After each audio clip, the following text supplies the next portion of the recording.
This is Rayal Satish Babu, Doctors Medical Academy, Khammam. So neat scam జరిగింది అని అర్థమైంది. ఒక న్యూస్ ఏంటంటే పాట్నాలో క్వశ్చన్ పేపర్ అవుట్ చేసి అది గుజరాత్కి పంపించి అక్కడ రాపించడం జరిగింది అనేది ఒక న్యూస్. అలానే ఒకటి వైరల్ అవుతుంది 705 మార్కులు నీట్లో, బట్ 12th ఎగ్జామ్స్లో ఫిజిక్స్ కెమిస్ట్రీ అసలు లాంగ్వేజ్ ఫెయిల్ అయిందంటే అది వేరే, ఫిజిక్స్ కెమిస్ట్రీ ఫెయిల్ అయ్యారని కూడా వెళ్తుంది. కాబట్టి సో డెఫినెట్గా దీని మీద గవర్నమెంట్ కూడా సీరియస్గానే ఉంది. అయితే ఇక్కడ నేను రిక్వెస్ట్ చేసేది ఏంటి అంటే ఎవరు కూడా రీనీట్ని అడగకండి, నీట్ మళ్ళీ నిర్వహించాలని వద్దు. ఎందుకంటే ఎక్కడైతే గాయమైందో దాన్ని మార్పించాలి, కానీ గాయమైన పార్ట్ను మొత్తం తీసేస్తా అనడం కరెక్ట్ కాదు. కాబట్టి ఏ రీజన్స్లో అయితే పేపర్ లీకేజ్ అనేది జరిగిందో అక్కడ వాళ్ళకి, కాకపోతే ఆ ప్రాంతంలో మళ్ళీ నీట్ పెడితే దండగలేదు, మళ్ళీ 25 లక్షల మందికి పెడితే కనుక చాలామంది నష్టపోతారు. అండ్ యాక్చువల్గా లాస్ట్ ఇయర్ తప్ప అంతకుముందు ఇయర్స్ కూడా ప్రతిసారి 2 సార్లు మనం నీట్ ఎగ్జామ్ జరుపుకున్నాము. ఎందుకంటే ఒకసారి బాగా తుఫాన్ వచ్చిందని, ఒకసారి కరోనా ప్రాంతం అని, ఒకసారి అట్లా 2-3 ఇయర్స్ 2 టైమ్స్ నీట్ జరిగిన సంఘటనలు ఉన్నాయి. కాకపోతే మొత్తానికి జరగలేదు, ఓన్లీ ఫ్యూ ప్లేసెస్లోనే రీనీట్ అనేది నిర్వహించడం జరిగింది. కాబట్టి ఎక్కడైతే అది జరిగిందో అక్కడ మాత్రమే నిర్వహించండి.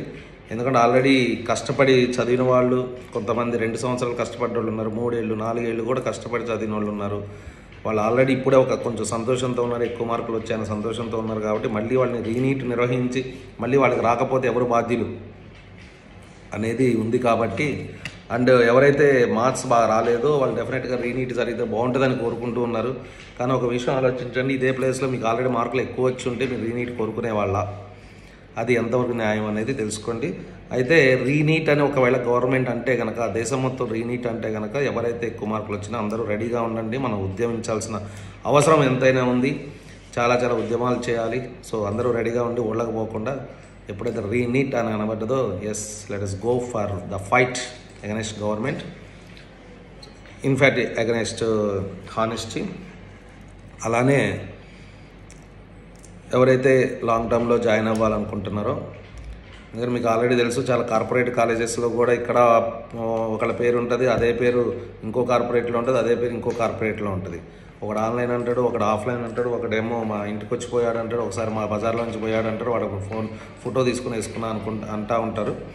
కాబట్టి మనం ఎక్కడైనా చేరాలి అంటే ఆల్రెడీ మీకు అంతకుముందు ఎవరైనా స్టూడెంట్స్ అక్కడ చేరిన వాళ్ళు ఉంటే వాళ్ళ ఫీడ్బ్యాక్ను బట్టి మాత్రమే మీరు చేరితే బాగుంటుంది. అలానే ఒక చిన్న ఇన్స్టిట్యూట్స్ అయితే వెళ్ళండి. వాళ్ళు కూడా ఎందుకంటే నేను చెప్పాను కదా 690 వచ్చిన స్టూడెంట్కి మరి నేనే ఆన్లైన్ కోచింగ్ ఇచ్చాను, చాలాసార్లు నేను ఆన్లైన్లో ఇంటరాక్ట్ అయ్యాను. మరి అయినా సరే నేను అది వేసుకోలేదు, అది న్యాయం కాదు. ఎందుకంటే తను కూడా ఆల్రెడీ ఇంకో చోట ఆఫ్లైన్లో కోచింగ్ తీసుకున్నాడు కాబట్టి వాళ్ళకి హక్కు ఉంటుంది, కాబట్టి నేను వేసుకోలేదు. కాకపోతే కొంతమంది ఇన్స్టిట్యూట్స్ ఎక్కడ చదివినా సరే వాళ్ళకి మరి మనీ ఇస్తున్నారో లేకపోతే పరిచయాల మీదనో వేసుకుంటున్నారు. మహా దారుణం అయిపోయింది. కాబట్టి మీరు ఒకవేళ చిన్న కోచింగ్ సెంటర్స్కి వెళ్తే వాళ్ళ ఫోన్ నెంబర్లు కూడా తీసుకొని మీరు నేను ఈ కోచింగ్ సెంటర్ అయినా అని అడగండి. అక్కడ మీరు ఎక్కడ చదివారు అని అడగండి. వాడు పాత అసలు ఒరిజినల్ చెప్తారా న్యూ చెప్తారా అనేది ఇదే అంటే అని అంటాడు, ఎందుకంటే ఆల్రెడీ ఇంటరాక్ట్ అయ్యే ఉంటారు కాబట్టి. సో ఫోన్ నెంబర్లు తీసుకొని, లేదా అక్కడ చదివిన పిల్లల్ని ఎంక్వైరీ తీసి అసలు వీడు మీ ఓడైనా ఎంక్వైరీ తీయండి. మీ బాధ్యత ఉంది. ఎందుకంటే మీరు జాయిన్ అవుతున్నారు, ఫీజులు కట్టి జాయిన్ అవుతున్నారు కాబట్టి ఎంక్వైరీ తీయాల్సిన బాధ్యత ఉంది. నా దగ్గరకు వచ్చినా సరే ఆ పనులు మీరు చేయొచ్చు, దాంట్లో ప్రాబ్లం ఏమీ లేదు. But I'm feeling proud. ఎందుకంటే చాలామంది ఎన్ని రకాలుగా బయట నుంచి ర్యాంకులు తెచ్చుకున్నా అది చేసి ఇది చేసినా సరే నాకంటే పెంచలేకపోతున్నారు, అన్నీ చేసినా సరే నాకంటే పెంచలేకపోతున్నారు. ఎందుకని 377 మంది స్టూడెంట్స్కి 210 మందికి 400 పైన దాటడం, అంతేకాకుండా లాస్ట్ ఇయర్ కట్ ఆఫ్ ప్రకారంగా 177 మంది స్టూడెంట్స్కి మెడికల్ సీట్ రావడం. సరే పోనీ 10 మార్కులు కట్ ఆఫ్ ఇటా అనేది అది డెఫినెట్గా అంతకంటే ఎక్కువ ఉంటుంది, 10-15 కంటే ఎక్కువ ఉంటుందని చెప్పుకున్నాము. But I'm feeling proud and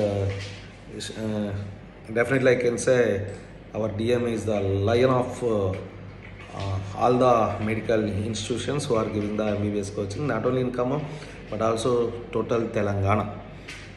ఇంకా హైదరాబాద్ కోచింగ్ సెంటర్స్ అయితే చెప్పక్కర్లేదు, మహా దారుణం అయిపోయాయి. నాకు ఉన్నది 100 మంది 80 మందికి వచ్చింది మెడికల్ సీటు.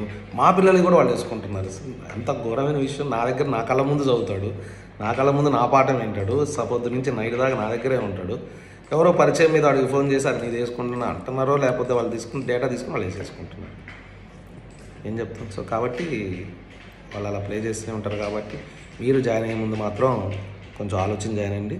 బట్ అందరూ రీనీట్ అని చాలా గాబరా పడుతున్నారు. సో చదువుకోండి అని మళ్ళీ చెప్పాను. బట్ రీనీట్ ఉండకపోవచ్చు. ఉంటే కనుక మనం ఫైట్కి అయితే రెడీ అవుదాం. మన బాధ్యత ప్రకారం మనం చేద్దాం. ఓకే. సో ఎనీవే ఒక 2 డేస్లో మనకి మొత్తం తెలుస్తుందని అనుకుంటున్నాను. So this royal Satish Babu dots medical academy. Come on.